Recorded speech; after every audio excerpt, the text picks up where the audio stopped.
Okay, so this presentation is all about professional organizations in psychology and related fields.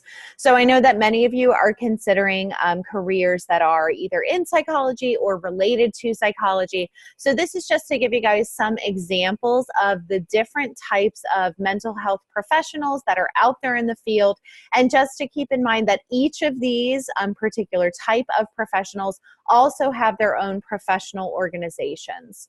So there's professional organizations in general social services. So you guys will see here, kind of depending on what you decide to go to, that each one typically has its own professional organization. The one that you guys are probably familiar with is here, the APA, the American Psychiatric Association.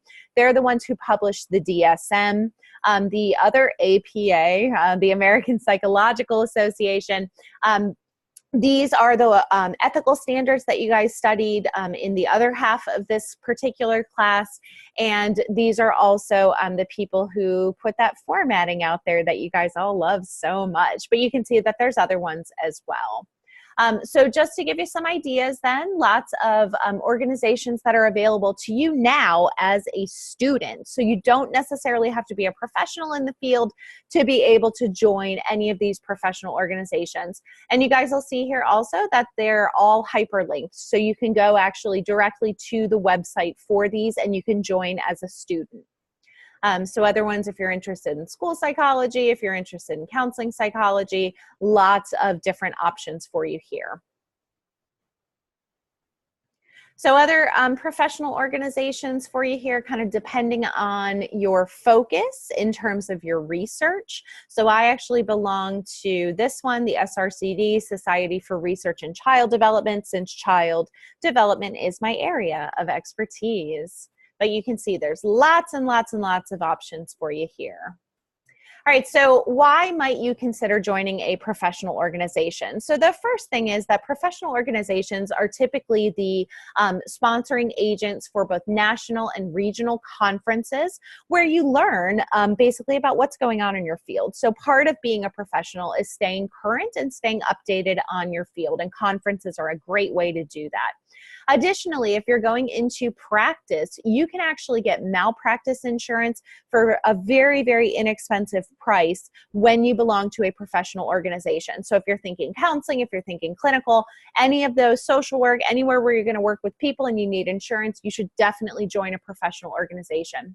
Additionally, professional orgs hire lobbyists, so people who basically influence public policy, influence the law to reflect what we know are best practices based on our professional identity.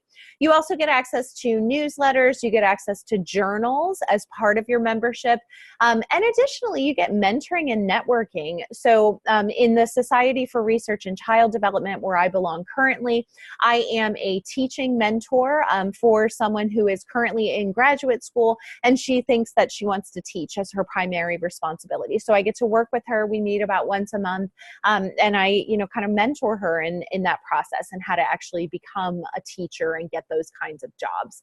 Additionally, I've also collaborated with many people that I've met at conferences. For me, it's led to things like additional job opportunities, so working with publishers, writing papers with other people, so finding co-authors, so things like that. And also just sharing ideas for how you do things.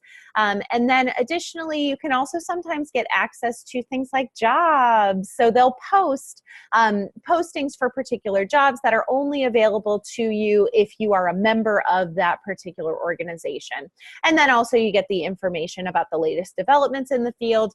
You'll also have, typically, depending on your professional organization, it will have its own ethical standards for you to know. So other benefits too, that you can get some degree of professionalism, credibility, and also some of the future concerns that you as a developing professional might actually have. So especially if you are concerned with ethical issues, standards of practice, a professional organization is a really excellent resource for you. You can also get diverse ideas from talking to other professionals who are in your field, who are in your particular area, and then also some exclusive resources that are only available to members. So APAGS, this is the APA Association for Graduate Students, so only available to graduate students. So it does things like gives free review of essays that students who are in clinical and counseling programs will need in order to get an internship so that they can finish their degree. TOPS, which is the Teachers of Psychology in Secondary Schools. So these are high school teachers who teach typically AP Psychology. There's access to free lesson plans that are available only to members. So those are some pretty exciting benefits.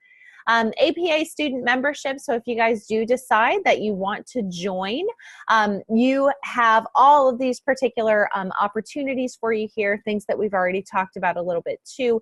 But there are also things like awards that are available only to members. And sometimes those awards can include things like funding or scholarships for graduate study. Additionally, you can also build your resume. You can apply for leadership positions within the particular organization. You can also get access to mentoring, which is really, really, really important. You can talk to people who are maybe already doing the job that you want, talk to them about how to get into graduate school if that's on your list of things to do. All right, so the APA then, this is our largest professional organization within psychology. So the APA, the American Psychological Association, also has what are called divisions. So we have the general APA, and then typically people also join a division that is specific to their particular professional orientation. So I belong to the Society for the Teaching of Psychology because that is of personal interest to me, and also developmental psychology as well. But you guys can see, look at this. Look at all these divisions. There's a lot, right? So there's literally something for everyone if you guys are thinking about joining this particular organization. Lots of examples.